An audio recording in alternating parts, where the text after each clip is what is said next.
তো আমরা তো এখন ডেমো অ্যাকাউন্ট খুলে ফেলেছি। এখন আমাদের কি দরকার, এখন আমরা এটাকে একটা অ্যাপের মাধ্যমে লগ ইন করবো, করে ওখানে আমার চার্ট থেকে শুরু করে সব কিছু দেখতে পাবো। আমি আপাতত ফোনেই দেখাচ্ছি। আর ফোনের যে বিষয়টা, কম বেশি সবারই অ্যান্ড্রয়েড ফোন আছে, ঠিক আছে। আর সব অ্যানালাইসিসটা মূলত পিসিতে সবচেয়ে বেস্ট হয়, ল্যাপটপ বা পিসি সবচেয়ে বেস্ট হয়। ফোনের স্ক্রিনে অনেক কষ্ট হয়, তবে আপনি যদি চেষ্টা করেন তাহলে ফোনেও সম্ভব। আমিও নিজেও প্রথমে ফোনে প্র্যাকটিস করছি, ঠিক আছে, এখন আমি ল্যাপটপে করি, কিন্তু আগে ফোনেই করতাম। তো যাদের ফোন মানে ল্যাপটপ নাই তাদের ভয় পাওয়ার কোনো কারণ নাই, যে আমার ফোন নাই, মানে সরি আমার ল্যাপটপ নাই, আমি মনে হয় পারবো না। এটা কোনো ম্যাটারই না। আপনার যদি ইচ্ছা শক্তি থাকে তাহলে আপনার পক্ষে সব কিছুই সম্ভব। তো এখানে ডাউনলোড ট্রেডিং টার্মিনালে এখানে আমরা ক্লিক করে দিব। এখানে ক্লিক করে দেওয়ার পর এখন ডেস্কটপের যেটা ভার্সন আছে MT5, এই ক্ষেত্রে এই জিনিসগুলো খুব আপনাদের নয়েজি এবং ডিস্টার্বিং মনে হবে যারা কিছু বোঝে না। বিগিনারদের পক্ষে আমি সাজেস্ট করবো আপনারা ডেস্কটপে করবেন না, যাদের ডেস্কটপ আছে তারাও করবেন না। আপনারা অ্যান্ড্রয়েডে প্লেস করবেন, যাদের কম্পিউটার আছে তারা কম্পিউটার অ্যানালাইসিস করবেন, এবং ট্রেডটা যখন এন্ট্রি নেবেন তখন অ্যাপ থেকে নেবেন, অ্যান্ড্রয়েড থেকে। তো এটা MT5-এর যে ভার্সনটা আছে এটা ডাউনলোডে ক্লিক করে দিব, সরাসরি আপনাদের প্লে স্টোরে নিয়ে যাবে এখান থেকে। তো এখানে আপনারা অ্যাপটা ইনস্টল করে নেবেন, ঠিক আছে। আমার যেহেতু ইনস্টল আছে আমি আর ইনস্টল করতেছি না। এখন আপনারা এখান থেকে ইনস্টল দিয়ে অ্যাপটা ওপেন করবেন। তো আমার আগের অ্যাপসের ডাটা আমি সম্পূর্ণ ক্লিয়ার করে নিয়েছি, তো আপনাদের দেখানোর জন্য এটা করা। তো আপনারা এখান থেকে যখন ওপেনে ক্লিক করবেন তখন আপনাদের সরাসরি অ্যাপে নিয়ে যাবে, আপনারা অ্যাকসেপ্টে ক্লিক করে দিবেন, ঠিক আছে। অ্যাকসেপ্টে ক্লিক করে দেওয়ার পর এখানে দেখুন আমাদের যে ব্রোকার আছে dbinvesting.com, এটা ডিটেক্ট করে নিয়েছে অলরেডি, ঠিক আছে। তো এখন আপনি এখানে ক্লিক করুন ওপেনে ডেমো অ্যাকাউন্ট। ডেমো অ্যাকাউন্টটা দিয়ে এখান থেকে আপনার ডিবি ইনভেস্টার যেটা আছে এটা আপনারা সিলেক্ট করে দিবেন। সিলেক্ট করে দেওয়ার পর এখন আপনাদের কাছে লগ ইন এবং পাসওয়ার্ড চাইবে, ঠিক আছে। এখন আপনার লগ ইন পাসওয়ার্ড কোথায় পাবেন, তো এখান থেকে ব্যাক বাটনে আপনারা প্রেস করুন, তাহলে দেখুন ওই ইনফরমেশনটা আপনি দেখতে পাবেন। তো এখান থেকে আমরা বসাচ্ছি, বসানোর পর এটা সেভ পাসওয়ার্ড একটা টিক থাকবে, এটা যদি টিক না দেওয়া থাকে এটা টিক দিয়ে নেবেন। তারপর আপনারা লগ ইনে ক্লিক করে দিবেন। দেখুন লগ ইন হয়ে গেছে। দেখুন $1000 আমরা অ্যাড করেছিলাম আমাদের ব্যালেন্সে, দেখুন $1000 কিন্তু আমরা অ্যাড করে ফেলেছি, ঠিক আছে। তো এখন কিছু জিনিস আপনাদের দেখতে হবে। প্রথমে এইটাতে ক্লিক করে দিবেন, এই কোর্স যেটা আছে এটাতে ক্লিক করবেন। ক্লিক করে এখানে যে পেন আইকন আছে, পেন আইকন থেকে এগুলো সব কিছু আপনি রিমুভ করে নেবেন। আমি যেগুলো যেগুলো রাখতে বলবো সেগুলো রাখবেন। সো USD রেখে দিচ্ছি। এখন এগুলো আমি ডিলিট করে দিচ্ছি। মূলত এই তিনটা আগে রাখলাম। আর আমরা যেটা নিয়ে বেশি কাজ করি সেটা হচ্ছে গোল্ড। গোল্ড ডিরেক্ট সার্চ দিলে আপনি ওইভাবে পাবেন না, কারণ এইভাবে এটা গোল্ডের সিম্বল না। গোল্ড আমরা সার্চ দিব XAUUSD, ঠিক আছে। এটা হচ্ছে গোল্ড। এখানে তিনটা অপশন আছে, প্রথমে যেটা দেখবেন শুধু XAUUSD BC এগুলো বাদ দিয়ে এই প্রথমটা সিলেক্ট করে দিবেন, ঠিক আছে। দেখুন এখানে সিলেক্ট হয়ে গেছে, আমরা উপরেও তুলতে পারি। তো এখন যদি এখানে ক্লিক করি চার্টের মধ্যে আমরা চলে যাব। সরি, এখানে আগে ব্যাক করি। এই দেখুন আমরা যখন এখানে ক্লিক করব গিয়ে আমরা অপশন পাবো, ঠিক আছে। এখানে যখন আমরা সিঙ্গেল প্রেস করব অপশন পাবো। এখানে নিউ অর্ডার, এটা বাই অর্ডার করার জন্য। আর আমরা মূলত আগে চার্টটা দেখবো, তাই চার্টে ক্লিক করব। তো এখন লোড নিবে, দেখুন চার্টটা চলে আসছে, ঠিক আছে। এখানে দেখুন চার্টটা চলে আসছে। এখন এখানে উপরে দেখবেন যে XAUUSD পরে M5 লেখা আছে, মানে এটা 5 মিনিটের পিরিয়ডে আছে। এখানে অনেক ধরনের টাইম ফ্রেম আছে, ঠিক আছে। এখানে যে এক একটা ক্যান্ডেল, আমি ক্যান্ডেলের বিষয়গুলো সবগুলো ক্লিয়ার করে দিব। এখন মোটামুটি একটু বেসিক লেভেলে যারা আছে, যারা মোটামুটি জানে এটা তাদের জন্য। আর যারা জানেই না তারা এখানে যদি আমি চাই তাহলে আপনারা মানে কনফিউজ হয়ে যাবেন। এটাতে অনেক রকম আছে। তো এখানে আপনি দেখেন শুধুমাত্র বেসিক জিনিসটা বলছেন, সবুজ কালার যেগুলো আছে সেগুলো মূলত বুলিশ বা উপরে যাবে। উপরে যখন উঠবে মার্কেট তখন সেটা সবুজ কালার ফর্ম হয়ে ক্যান্ডেলগুলো উঠবে, আর যখন মার্কেট নিচে আসবে তখন সেটা লাল কালার হয়ে আসবে, ঠিক আছে। দেখুন মার্কেটটা নিচে আসছে, এখন একটু উপরে গেছে, যে একটু উপরে গেছে, আবার এখানে একটু নিচে আসছে, আবার এখান থেকে কিন্তু উপরে গেছে। এই বুলিশ ক্যান্ডেলগুলো মূলত এর নিচ থেকে উপরের দিকে ওপেন হয়, ঠিক আছে। এগুলো লম্বা লম্বা যেগুলো দেখতেছেন এগুলো হচ্ছে উইক বা শ্যাডো, ঠিক আছে। এগুলো বিস্তারিত পরে বলবো, আমি মূলত আপনাদের এই চার্টটা দেখাচ্ছি। এটা 5 মিনিটের চার্ট। আপনি যদি সিঙ্গেল ট্যাপ করেন এই যে একটা রাউন্ড একটা কন্ট্রোল প্যানেল ওপেন হবে। তো এখানে আমি 15 মিনিটের চার্টেও যেতে পারি। দেখুন এই যে 15 মিনিটের ক্যান্ডেল। তো এখানে মূলত প্রত্যেকটা যে ক্যান্ডেল আছে, এই যে নিচে নামতেছে, এখান থেকে যে নিচে নামতেছে, এখান থেকে উপরে উঠতেছে, এগুলো যে ক্যান্ডেল আছে এগুলো এক একটা ক্যান্ডেল 15 মিনিট করে সময় নিচ্ছে, ঠিক আছে।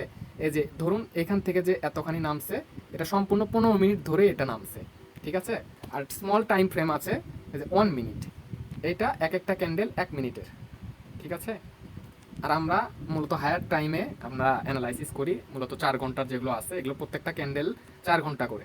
এই যে একটা এই যে একটা ক্যান্ডেল যে উপর দিকে যাচ্ছে, এটা মূলত 4 ঘন্টা যাবত এইভাবে যাবে। এখন উপরে যাক বা নিচে যাক, মার্কেট ক্লোজ হয়ে যাবে, মানে ক্যান্ডেলটা ক্লোজ হবে, ঠিক আছে। তো এখানে মূলত সাপোর্ট এবং রেজিস্ট্যান্সের খেলা। আমি এখানে মূলত নর্মালি একটু দেখিয়ে দিচ্ছি। একটা জিনিস খেয়াল করুন, সাপোর্ট আর যে রেজিস্ট্যান্স যে আছে, সাপোর্ট নামটাই কিন্তু সাপোর্টিভ। এই ধরুন এখানে আমি একটা যে এই দাগটা অনুভব করুন, এর উপর কিন্তু মার্কেট নামছে, নামে এটা কিন্তু ব্রেক করে যাইতে পারে নাই, ব্রেক করার পরেও কিন্তু আবার উঠে চলে গেছে। এইখান থেকে মার্কেট রিজেকশন খাচ্ছে, খেয়ে উপরে উঠতেছে, তার মানে এটা সাপোর্ট। আর রেজিস্ট্যান্স যেটা, সেখান থেকে মার্কেট রিজেক্ট খায়, ঠিক আছে। যদি মার্কেট উপরে যেতে নেয়, উপরে যেতে নিচ্ছিল, দেখেন উপরে যেতে নিয়ে মার্কেট ওইখান থেকে রিজেক্ট খেয়ে আবার নিচে নেমে আসছে। আবার দেখুন একবার গেছে গিয়ে এই জায়গাটায়, আবার একবার গেছে এই জায়গাতে, ব্রেক করতে পারে নাই, সেলিং পাওয়ারটা এই জায়গাতে বেশি, মার্কেট নামায় নিয়ে গেছে। তো যখন মার্কেটটা মোমেন্টাম যখন গেইন করলো যে হ্যাঁ আমরা বেশি পাওয়ারফুল, তখন দেখুন এই দাগটা ভেঙে মার্কেট কিন্তু উপরে উঠে গেছে, দেখতে পাচ্ছেন। এইটাই হচ্ছে এখানকার মূলত বেসিক। তো এখানে আপনি যদি আঁকাতে চান, আঁকাআঁকি করতে চান, একবার সিঙ্গেল ট্যাপ করবেন, এই যে এই অপশনটা আছে না, এই যে আপনার কপি বাটনের নিচে মূলত এইটা অবজেক্টের যে একটা অপশন আছে, ত্রিভুজ আঁকানো আছে, তারপরে সার্কেল আছে, রেক্ট্যাঙ্গেল আছে, যে এটা যেটা, এখানে ক্লিক করবেন। তারপর আপনি এটা এক্সাক্ট কি আঁকাতে চাচ্ছেন, মূলত কি আঁকাবেন। তো এখানে লম্বা যেগুলো ডান্টিগুলো আছে দেখেন, এটা হরিজন্টাল লেভেল আছে, এখানে ভার্টিক্যাল লেভেল আছে, এখানে অ্যারো আছে, আপনি কোনটা চাচ্ছেন। আমি মূলত এখানে হরিজন্টাল লাইনগুলো চাচ্ছি, এই যে। তো এটা সিলেক্ট করে এখন আমি কোথায় হরিজন্টাল লাইন আঁকবো, তো যে এই জায়গাতে থেকে যেটা দেখালাম, এখানে মার্কেট বারবার রিজেক্ট খেয়ে খেয়ে নিচে নামতেছে, এই পয়েন্টটা স্ট্রং, এই যে এই পয়েন্টটা দেখুন, মার্কেট এই পয়েন্ট থেকে বারবার কিন্তু রিজেকশন খাচ্ছে, খেয়ে নিচে নামছে। আর মার্কেট যখন একটা লাইন ব্রেক করে, মানে রেজিস্ট্যান্স বা সাপোর্ট যখন একটা ব্রেক করে, তখন সেই জায়গাতে মার্কেট আবার কিন্তু ফিরে আসে। এই জায়গাতে যে ব্রেক করছে, এখান থেকে উঠে মার্কেটটা এই জায়গাতে আবার সাপোর্টের জন্য ফিরে আসে। তো আমরা কি শিখলাম এখান থেকে, একটা জিনিস লক্ষ্য করুন, রেজিস্ট্যান্স যখন ব্রেক হয়ে যায়, তখন এটা কিন্তু একটা সাপোর্টের মতো কাজ করে। মার্কেট যখন রেজিস্ট্যান্সটা ব্রেক করে, তখন এইটা নিচে নামার সময় ব্রেক করে না, এখান থেকে আবার মার্কেটটা উপরে উঠে যায়, কারণ মার্কেট সাপোর্ট যেগুলো লেভেল আছে সেগুলোকে সবসময় রেসপেক্ট দেয়, ঠিক আছে। আর এখানে আরেকটা যদি আমি আঁকাই, এখানে আরেকটা যদি আমি হরিজন্টাল লাইন নেই, তো এই এই এই জায়গাতে আমি যদি আঁকাই, তো এখান থেকে কিন্তু বারবার মার্কেট কিন্তু রিজেকশন নিছে। তো দেখুন ঠিক এই জায়গাতে দেখুন, এগুলো বারবার এখানে ভাঙতে পারিনি, বারবার ওঠার চেষ্টা করছে, বারবার পড়ে গেছে, এখানেও তাই। একবার যখন ভেঙে ফেলছেই, তখন দেখুন উপরে ওঠার পরে কিন্তু আবার এটা সাপোর্টের জন্য চলে আসছে, ঠিক আছে।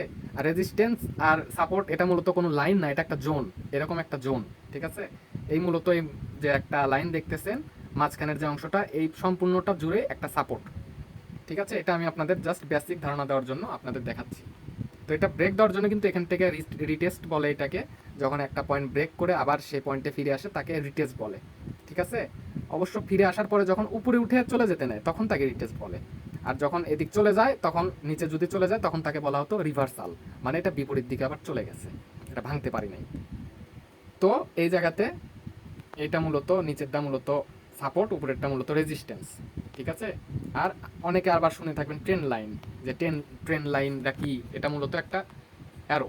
তো এখানে আমি যে তীর চিহ্ন যেটা আছে এটা যদি নেই, তো এখান থেকে আমি মূলত কত দূর আমি আঁকাবো, এটা আঁকাআঁকির উপর, এইখান থেকে আমি এই পর্যন্ত নিলাম। আমি আপনাদের একটা জিনিস দেখাই, এটা 4 ঘন্টার কিন্তু ক্যান্ডেল। তো এইটার যে নিচের যে আপনার উইকটা আছে, এই উইক আর এই সাইডের যে আপনার যে কোনো একটা ক্যান্ডেলের বডি, এটা কিন্তু আমি এক করে দিছি। যখন মার্কেট ধরুন এদিকে হয়নি, শুধুমাত্র এই দিকে হয়েছে, শুধুমাত্র এইগুলা ছিল, এগুলা ধরেন নাই, তখন কিন্তু ধরুন আমি রেড আঁকায় নিলাম, ঠিক আছে। রেড আঁকায় নেওয়ার পর দেখুন মার্কেট কিন্তু এই যে এই যে অ্যারোটা, এটা কিন্তু সাপোর্ট করবে, এটা যে উপরে উঠতেছে, এর উপরে একবার আসতেই হবে, এই যে পয়েন্টটা আছে অ্যারো, এটার উপর আসতে হবে, এটার উপরে এসে তারপর মার্কেট আবার উপরে উঠবে। দেখুন হয়েছেও কিন্তু তাই, ঠিক আছে। এটা আপনাদের অ্যাকুরেটভাবে আঁকতে হবে, এখানে মূলত মোবাইল এইটাই সমস্যা। তো এই জায়গাতে দেখুন, এটা যদি আমরা অ্যাকুরেটলি লাগাই দিতাম, এই যে এখানকার এই লম্বা যে ডানটি বের হয়ে আছে এই উইক, আর এই যে ছোট্ট একটা উইক, এটা যদি দুটো অ্যাডজাস্ট করে দিতাম, তাহলে এখানে মিলে যেত। দেখুন মার্কেট ঠিক এই জায়গা থেকে সাপোর্ট নিয়ে আবার কিন্তু উপরে উঠে গেছে। উপরে ওঠার পরে দেখুন আবার নিচে নামছে, এইটাকে কিন্তু ব্রেক করতেছে না, মার্কেট এটাকে মানে রিসপেক্ট করতেছে, উপরে উঠছে, দেখুন এখানেও তাই হয়েছে। এখন লাইভ মার্কেটে কি হবে না হবে এটা আসলে কেউ দেখায় না, ঠিক আছে? আপনি যখন ভিডিও দেখবেন সবাই খালি বলবে এইভাবে এইভাবে এইটা হবে, লাইভ মার্কেটে কি হবে না হবে চার্ট দেখে লাইভ কেউ দেখায় না। আমি আপনাদের সম্পূর্ণটাই লাইভ দেখাবো, ঠিক আছে? তো শুধুমাত্র যে মূলত আপনারা এইটা দেখেই বুঝে গেলেন যে মার্কেট এখন এই যে এখানে আসছে, মানে আমাদের এখন আপ এন্ট্রি নিতে হবে, এমন কিন্তু না। মার্কেট এখান থেকে এখন ভেঙেও নিচে আসতে পারে, এটা বলাই যাবে না, এটা অ্যানালাইসিসের উপর। কারণ আপনাদের এটা কয় মিনিটে দেখালাম, 5-6 মিনিটে, এখানকার জাস্ট 2 মিনিট আপনাদের দেখালাম এটা কিভাবে কি সাপোর্ট রেজিস্ট্যান্স এবং ট্রেন্ড লাইন। এটা কিন্তু 2 মিনিটের কাজ না। আমি সকালবেলা 12টার দিকে আপনাদের অ্যানালাইসিস দিছিলাম, এন্ট্রি কিন্তু নিছি 6টার দিকে। 6 ঘন্টা আমি অপেক্ষা করছি একটা এন্ট্রির জন্য। আমার দরকার নাই ডেইলি 10-12টা 15টা এন্ট্রি নেওয়ার দরকার নাই। ওখানে দেখা যাবে কিছু লস হবে, 4-5টা লস হবে, আবার 4-5টা আবার লাভ হবে, এরকম এন্ট্রির দরকার নাই। আমি মূলত ওয়েট করলে, আমার যদি সারাদিন ওয়েট করা লাগে আমি সারাদিনই ওয়েট করবো, এন্ট্রি নিব আমি একটাই, ঠিক আছে? কিন্তু সেইটা যেন 100% আমি শিওর থাকি যে এটা প্রফিটেবল, এখান থেকে আমি প্রফিট করতে পারবো, এইভাবে অ্যানালাইসিস করতে হবে। এখন আমি দেখাবো কিভাবে আসলে ট্রেডটা প্লেস করবেন, ঠিক আছে? তো আপনার অ্যানালাইসিস তো করবেনই, অ্যানালাইসিস তো সারাদিন করলেই হবে না, ট্রেডও নিতে হবে। তো হায়ার টাইম ফ্রেমে যখন আমরা অ্যানালাইসিস করবো, হায়ার টাইম ফ্রেমে কনফার্মেশন পাওয়ার পর আমরা লোয়ার টাইম ফ্রেমে যাবো, 5 মিনিট হোক বা 15 মিনিট হোক, লোয়ার টাইম ফ্রেমে যাবো, গিয়ে ওখানকার ক্যান্ডেলের মুভমেন্টগুলো দেখে আমরা কি এন্ট্রি নিব, ঠিক আছে? কিন্তু এখন দুঃখের বিষয়, মার্কেটটা এখানে ক্লোজ হয়ে গেছে। আমি ভিডিও বানাতে বানাতে এটা ক্লোজ হয়ে গেছে রাত 3টা 13 বাজে। যাই হোক, আপনাদের জন্যই এত রাত জেগে ভিডিও বানানো। তো মার্কেট যেহেতু ক্লোজ হয়ে গেছে, তারপরও আমি দেখাচ্ছি আপনাদের। এখন যদি আমি 5 মিনিটের ক্যান্ডেলে যাই, 5 মিনিট টাইম ফ্রেমে যাই, আমার দেখুন একটা জিনিস, এখান থেকে এই যে সাদা কালার যে লাইনটা আছে, এখান থেকে দেখুন মার্কেট রিজেক্ট খাচ্ছে, উপর দিকে যাইতে পারে, সম্ভাবনা আছে। হয়তো এই যে রেট আছে এখান থেকে রিটেস্ট খেয়ে আবার নিচেও আসতে পারে, বা এটাকে ব্রেক করে এখানেও যেতে পারে। তো আপনাদের দেখানোর জন্য ধরি যে আমি এখান থেকে, মার্কেট এখন এখান থেকে আমি যদি এন্ট্রি নেই, আমার টেক প্রফিট, মানে যেখানে আমি প্রফিটটার টার্গেট রাখবো সেটা এটা হবে, ঠিক আছে? এটা কত দেওয়া আছে? এটা 2508.59, ঠিক আছে? এটা হচ্ছে আমাদের টেক প্রফিট। আর আমাদের স্টপ লস কোনটা? স্টপ লস হবে যে রেড কালারটা যে দেখতেছেন এইটা, কারণ এইখানে যে লোটা আছে, এই লোর নিচে কিছু পিপস নিচে আমরা এটা রাখবো। পিপসের হিসাব কি সব কিছু আমরা পরবর্তীতে বুঝবো, এখন র্যান্ডমলি আপনাদের খালি একটু দেখাচ্ছি, যদিও মার্কেট ক্লোজ হয়ে গেছে, ব্যাড লাক, তারপরেও। এখন স্টপ লসটা হচ্ছে কি, ধরুন এই যে এইখানে আমি এন্ট্রি নিলাম, স্টপ লস এই লাল পয়েন্টে রাখলাম, তাহলে এইটুকু যে অপশনটা আছে, এইটুকুর যে লেভেলটা, এইটুকু জোনটা সম্পূর্ণ আমার স্টপ লস। মার্কেট যদি উপরে না গিয়ে এর মধ্যে আসে তাহলে আমি লসে থাকবো, ঠিক আছে? আর এটা যদি ক্রস করে যায় তাহলে তো আমার ট্রেড একদম ক্লোজ হয়ে যাবে, কারণ আমার স্টপ লস হিট করে গেছে। এখানে আমার লাভটা বেশি আর ক্ষতিটা কম, ঠিক আছে? এটা হচ্ছে স্টপ লসের আসল কাজ। স্টপ লস আমরা ইউজ করব তখন যেখানে আমরা রিস্কটা কম নিব, কিন্তু আমাদের যে প্রফিটটা থাকবে সেটা আমরা অনেক বড় রাখবো। হারলে কম হারবো, কিন্তু জিতলে অনেকটাই বেশি জিতবো, ঠিক আছে? তো এটাই হচ্ছে মূল বিষয়। আর এখানে টেক প্রফিট দেখেন, সাইডে প্রাইস রেঞ্জ আছে, এখানে 2508.59, এটা আমাদের টেক প্রফিট। এই যে অঙ্কটা আছে, প্রাইসটা আছে, এটা আমাদের কোথাও লিখে রাখতে হবে, ঠিক আছে? আর আমাদের যে স্টপ লস, এটা দেখুন, এটা হচ্ছে 2502.66। এই যে উপরে যে প্লাস চিহ্ন আছে, এটা আপনি চাপ দিয়ে এখানে আপনি এটা আনতে পারবেন। তো আমাদের এখানে এসএল, যেটা এসএলকে বলে স্টপ লস, আর টিপিকে বলে টেক প্রফিট, ঠিক আছে? তো এসএলটা আমাদের এই যে এই অঙ্কটা দিতে হবে, আর টেক প্রফিটটা আমাদের এই অঙ্কটা দিতে হবে। তো উপরে দেখবেন যে ঘড়ির আইকনের পাশে যে এইটা আছে, এটা হচ্ছে ওয়ান ক্লিক ট্রেডিং যে অপশন, এটা ক্লিক করে দিলে এখানে একটা অপশন আছে। তো উপরে যেটা দেখতেছেন 0.01, এটা কি, এটা পরবর্তীতে জানবেন, কিন্তু 0.01 থেকে 0.02 এর বেশি আপনারা অ্যাড করবেন না, এর কারণ পরবর্তীতে বুঝতে পারবেন। আপাতত যেটা বলতেছি শর্ট টাইমে সেটা বোঝেন। তো এটা সিলেক্ট করার পর উপরে দেখবেন যে বাই এবং সেল অপশন আছে, ঠিক আছে? দেখুন বাই এবং সেল অপশন। এখন এখান থেকে যদি বাই ক্লিক করি, তাহলে আমরা বাইতে ক্লিক করব, তাহলে বাইটা ক্লিক হয়ে যাবে, বাইটা এন্ট্রি হয়ে যাবে। তখন আমরা পরবর্তীতে মডিফাইয়ে গিয়ে আমরা এসএলটিপিটা ম্যানুয়ালি অ্যাড করতে পারবো। কিন্তু এখন মার্কেটটা বন্ধ, সেই কারণে আমরা এখানে ট্রেডে যাব। এই যে এখানে যে এই অপশনটা আছে নিউ অর্ডার, এখানে একটা ক্লিক করে দিব। এখানে ইনস্ট্যান্ট এক্সিকিউশন যেটা আছে, মানে তৎক্ষণাৎ এটা এক্সিকিউট করবে আট, ঠিক আছে? তো এইটা দিলে আপনাদের কমপ্লিট হয়ে যাবে। আর এখানে যে ডেভিয়েশন আসতেছে এটা আসবে না, কারণ এখন মার্কেট বন্ধ আছে, ঠিক আছে? তো এখানে আপনারা এরকম একটা এসএলটিপি অ্যাড করে আপনারা জাস্ট বাই ক্লিক করে দিবেন, কিন্তু এখন মার্কেট বন্ধ, এই জন্য নিচ্ছে না। তো মূলত এটাই, আর বিস্তারিত আমি গ্রুপে দিয়ে দিব। মার্কেট খুললে আবার এটার আর একটা ভিডিও বানিয়ে দিয়ে দিব।